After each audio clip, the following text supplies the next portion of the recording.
तो dear student, आज हम एक साइंस का मोस्ट इम्पॉर्टेंट जो है एक्सपेरिमेंट आपको दिखाने वाले हैं। ठीक है, तो आप इसको ध्यान से समझिएगा कि ये प्रकाश का कौन सा फिनोमेना जो है।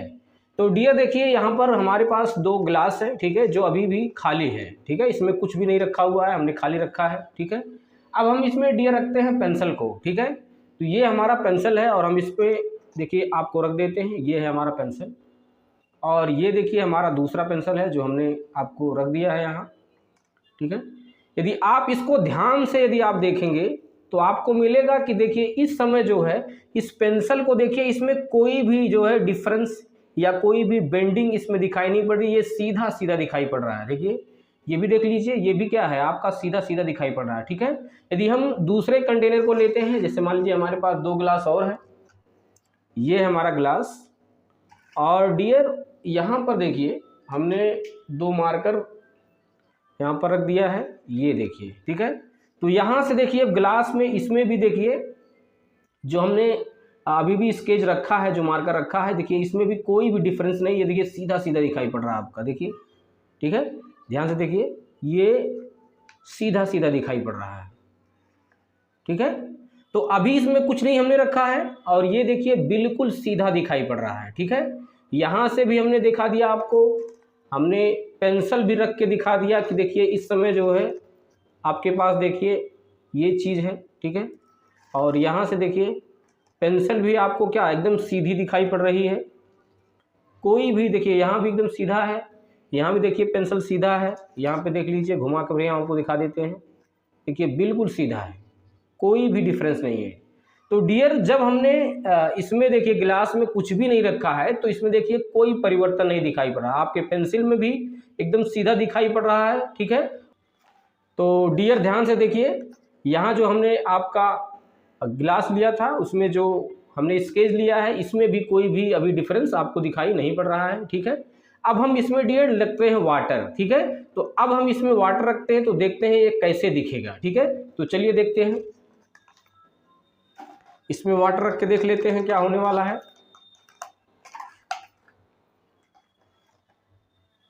तो डियर ये देखिए हमारे पास क्या है, ये देखिए हमने यहाँ पर वाटर ले लिया है। ठीक है, अब इसको आप ध्यान से देखिएगा, अब इसमें हम रखेंगे पेंसिल को। ठीक है, ये देखिए, यहाँ से देखिए, अब देखिए जादू हो गया। इसमें क्या जादू हुआ है कि जब आप इसमें कुछ नहीं रखे थे तो ये कैसे दिखाई पड़ा था, एकदम सीधा सीधा, कोई भी डिफरेंस नहीं दिखाई पड़ रहा था।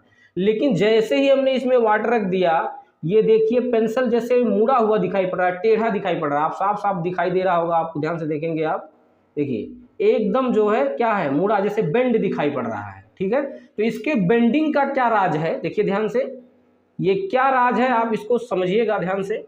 ठीक है, यहाँ पे देख लीजिए। ठीक है, इसी प्रकार से हम दूसरे गिलास को लेते हैं जो पानी भरा हुआ है, ये देखिए। ठीक है, अब इसमें हम आपके स्केच को रख कर दिखाते हैं। ठीक है, जो आपने स्केच लिया था, ये देखिए, यहाँ से देखिए, इसमें देखिए आपको ध्यान से दिखाई पड़ रहा होगा। ठीक है, ये क्या है, देखिए एकदम बेंड दिखाई पड़ रहा है, मुड़ा हुआ। ठीक है, यहाँ से आप देखेंगे, ध्यान से देखिए गिलास को, तो यहाँ से भी आपको क्या बेंड दिखाई पड़ रहा है, मुड़ा हुआ दिखाई पड़ रहा है। ठीक है, तो ये डियर जो आपको इस तरीके से दिखाई पड़ रहा है, ठीक है, इसका क्या कारण है, इसका जो कारण है डियर वो है प्रकाश का एक फिनोमेना होता है जिसे कहते हैं प्रकाश का अपवर्तन। ठीक है, तो ये जो डियर आपका टेढ़ा मेढ़ा जो दिखाई पड़ रहा है, जो बेंड दिखाई पड़ रहा है वाटर के डालने के बाद, ठीक है, तो ये है इसका डियर प्रकाश का अपवर्तन। ठीक है, ये प्रकाश के अपवर्तन के कारण इस तरीके से मुड़ा हुआ दिखाई पड़ रहा है। ठीक है, तो चलिए ध्यान से समझ लेते हैं कि प्रकाश का अपवर्तन क्या है। डियर स्टूडेंट, जो अभी अभी हमने एक्सपेरिमेंट को देखा है उसको हम यहाँ पर जो है आपको समझा दे रहे हैं कि वो क्या हो रहा था, क्यों जो है वहाँ पर बेंडिंग दिख रही थी जब इसमें वाटर रखा गया था, और जब उसमें वाटर नहीं रखा गया था तो उसको क्यों बेंड नहीं हो रहा था, उसका क्या कारण है, ये आपको यहाँ से समझ में आ जाएगा।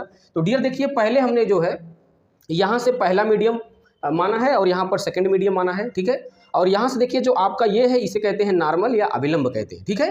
तो यहाँ से देखिए ILR है, इसे कहते हैं इंसिडेंट लाइट रे या आपतित किरण। तो यहाँ से देखिए आपतित किरण आ रही है, ठीक है।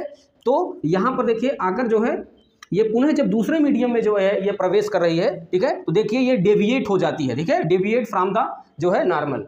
तो यहाँ से आपको ध्यान से समझना है कि जब कोई प्रकाश की किरण एक माध्यम से दूसरे माध्यम में आती है तो यह क्या होती है, अपने पथ से डेविएट हो जाती है, विचलित हो जाती है। प्रकाश की इसी घटना को डियर कहते हैं प्रकाश का अपवर्तन या रिफ्रैक्शन ऑफ लाइट, ठीक है। तो यहाँ से आपका कंसेप्ट क्लियर हो जाएगा। यहाँ से देखिए हमने नॉर्मल बनाया है, ठीक है, लेकिन यहाँ पर देखिए डियर आपका जो फर्स्ट मीडियम हमने लिया है ये है विरल माध्यम। क्या लिया है, ये है आपका विरल माध्यम या इसको हम कहते हैं रेयरर मीडियम, ठीक है। तो ये आपका रेयरर मीडियम है, ठीक है। और दूसरा जो डियर आपका माध्यम लिए हैं वो है डियर सघन माध्यम, ठीक है। ये है आपका सघन माध्यम या इसे कहते हैं डेंसर मीडियम, ठीक है। तो आपको समझना है कि जब कोई प्रकाश की किरण विरल माध्यम से सघन माध्यम में प्रवेश करती है, ठीक है, तो ये क्या होती है, ये टुवर्ड्स द नॉर्मल होती है, यानी यह अभिलंब की ओर झुक जाती है, ठीक है। तो यहाँ से देखिए जब कोई प्रकाश किरण आ रही है, देखिए यहाँ से आ रही है, देखिए ये आपका अभिलंब है, तो देखिए यहाँ से देखिए ये डेविएट होकर देखिए यहाँ से जो है अभिलंब की ओर क्या हुआ है, ये झुक गया है, ठीक है। तो ये टुवर्ड्स द नॉर्मल है। तो आपको ध्यान रखना है कि जब कोई प्रकाश की किरण विरल माध्यम से सघन माध्यम में जाती है तो वह अभिलंब की ओर झुक जाती है, ठीक है। और डियर यहाँ से समझना है कि आपके अभिलंब, ठीक है, और आपतित किरण के बीच में एक कोण बनता है जिसे कहते हैं एंगल ऑफ इंसिडेंस या इसको हिंदी में आपतन कोण कहते हैं। और दूसरा जो है यहाँ देखिए अपवर्तित किरण और अभिलंब के बीच में एक कोण बनता है जिसको R कहते हैं, इसको एंगल ऑफ रिफ्रैक्शन या अपवर्तन कोण कहते हैं, ठीक है। तो ये कोण I हो गया, ये कोण R हो गया, ठीक है। तो आपको ध्यान रखना है। देखिए जो आपका थर्ड जो है ये हमने बनाया है, यहाँ से देखिए अभिलंब है, ठीक है। तो यहाँ से हमने जो है मीडियम लिया है, पहला मीडियम है डियर सघन माध्यम, ठीक है, ये आपका सघन माध्यम है या इसको हम कह सकते हैं डेंसर मीडियम। और दूसरा डियर जो मीडियम है इसे कहते हैं विरल माध्यम या इसको हम कहते हैं रेयरर मीडियम,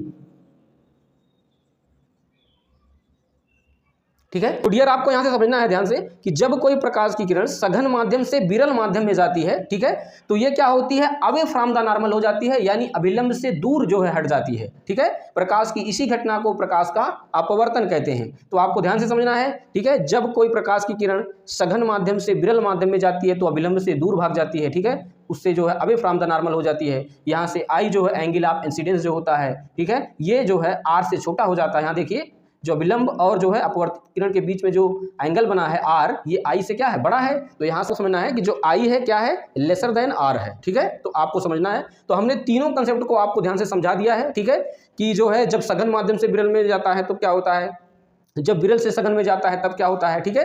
तो यही आपके दो फिनोमेना हैं जो मोस्ट इंपॉर्टेंट होते हैं। तो डियर इसी फिनोमेना की वजह से, इसी माध्यम के बदलने की वजह से जो है प्रकाश का अपवर्तन हो जाता है। और इसी वजह से जो आपने एक्सपेरिमेंट में अभी देखा है, ठीक है, जो वाटर जब आप ले रहे थे, जो डिफ्लेक्शन जो आपको मुड़ा हुआ या टूटा हुआ दिखाई पड़ रहा था पेंसिल, ठीक है, वो इसी वजह से प्रकाश के अपवर्तन के कारण जो है ऐसा दिखाई पड़ रहा था, ठीक है। तो इसको आपको ध्यान से समझ लेना है, ठीक है। तो डियर स्टूडेंट, आई होप ये वीडियो आपको पसंद आई होगी। Thank you friends.